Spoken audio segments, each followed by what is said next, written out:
पूज्य संतों के आशीर्वचन और समिति के सहयोगियों और सेवाधारी का सम्मान कार्यक्रम का आयोजन हुआ जबलपुर में सोमवार को मां वैष्णो देवी सेवा समिति के द्वारा संतों सेवाधारी व समिति के सहयोगियों का सम्मान कार्यक्रम का आयोजन किया गया। मां वैष्णो देवी सेवा समिति के सदस्यों ने बताया कि वैष्णो देवी में बाढ़ के हालात आने पर बड़ी मुश्किल से मंत्री जी के अथक प्रयासों से ट्रेन का संचालन हो पाया, जिससे सेवा समिति के सभी सदस्य जबलपुर वापस आ गए और उन्हें किसी प्रकार की हानि नहीं हुई, जिसके चलते मंत्री राकेश सिंह ने के सम्मान में कार्यक्रम आयोजित किया गया।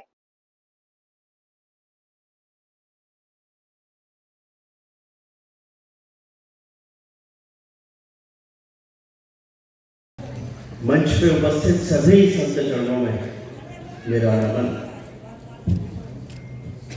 ये मेरा सौभाग्य है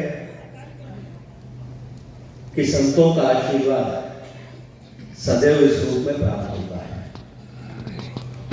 मैं हमेशा से मानता हूं कि बगैर प्रभु की कृपा के और बगैर गुरु और संत जनों के आशीर्वाद के यश नहीं मिला करते, और इसलिए जब कोई ऐसा कार्य जिसे समाज महत्वपूर्ण मानता है, अभिनंदनीय मानता है, तो समाज तब अभिनंदन करना चाहता है, तो वो शायद आवश्यक भी है और वो हो भी सकता है। लेकिन जब संत चरण उपस्थित हो तब केवल और केवल आशीर्वाद की प्राप्ति ही हो सकती है। हमारे आराध्य जो परम पूज्य श्री श्री बाबा श्री जी थे, वो हमेशा कहा करते थे कि जब नंबर लेना है तो फिर पूरे ले, 100 में से 50, 60, 70 क्यों लेना। तो विश्वास मानिए, जब संत चरणों में हम विराजमान होते हैं तो 100 में से 100 नंबर ही मिलते हैं। आज जिस यात्रा सेवा समिति जो हर साल 1700 यात्रियों को दर्शन, तीर्थ यात्रियों को दर्शन के लिए ले जाती है, इस बार माँ का चमत्कार देखा। 1700 यात्री, और जिसमें से आधे यात्री तो वहाँ फंस गए, उसके बाद भी माँ ने अपनी चमत्कार दिखाया। हमारे सभी यात्री सकुशल वापस आ गए और जबलपुर आ गए। ऐसी परिस्थितियाँ थी कि हमारा ट्रेन मिलना भी मुश्किल थी। हमारे आदरणीय मंत्री श्री राकेश सिंह जी ट्रेन उपलब्ध कराई, उसके बाद हम लोग जबलपुर आ गए। तो आज माता का धन्यवाद और शुक्राना अदा कर रहे हैं। माता की चौकी और माननीय राकेश सिंह जी का सम्मान मानस भवन में हो रहा है। आपका नाम और परिचय सर? सुरेश आसवानी। मैं हृदय की गहराइयों से देश के यशस्वी प्रधानमंत्री माननीय मोदी जी के नेतृत्व में काम करने वाले पूरे मंत्रिमंडल के प्रति आभार प्रकट करना चाहता हूं कि विपरीत परिस्थितियों में जिस तरह से आपत्ति काल में सहयोग मिलता है, मैं विशेष रूप से रेल मंत्री माननीय अश्विनी वैष्णव जी को धन्यवाद देना चाहता हूं समूची संस्कार धानी की तरफ से।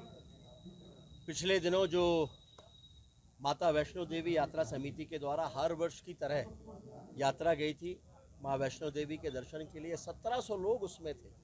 मौसम खराब हुआ, बहुत विपरीत परिस्थिति हुई, लाइनें डैमेज हो गई, और जो परिस्थिति बनी शायद 3-4 दिन तक भी वहाँ से निकलना कठिन था।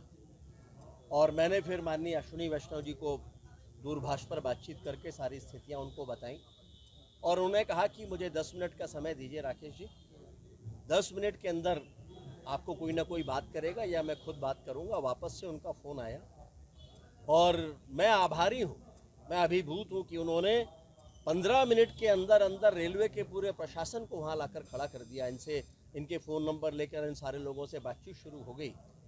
फिर वो सारी व्यवस्थाएं बनी जिनकी उन विपरीत परिस्थितियों में कल्पना भी नहीं की जा सकती थी, और सारे लोग, जिसमें हर उम्र के लोग थे, वहाँ से उधमपुर तक इनको सड़क मार्ग से भेजा गया, और वहाँ से फिर वापस से रैक से इनको जबलपुर रवाना किया गया, पूरी चिंता के साथ, भोजन से लेकर और एक एक चीज़ की चिंता करते हुए। तो अपने आप में ये बहुत बड़ी बात है। माँ वैष्णो देवी की कृपा तो है ही, माँ नर्मदा जी की कृपा है, लेकिन उसके साथ साथ माननीय प्रधानमंत्री जी के नेतृत्व में किस तरह से एक एक विभाग कार्य कर रहा है संवेदनशीलता के साथ, ये उसका प्रत्यक्ष उदाहरण है।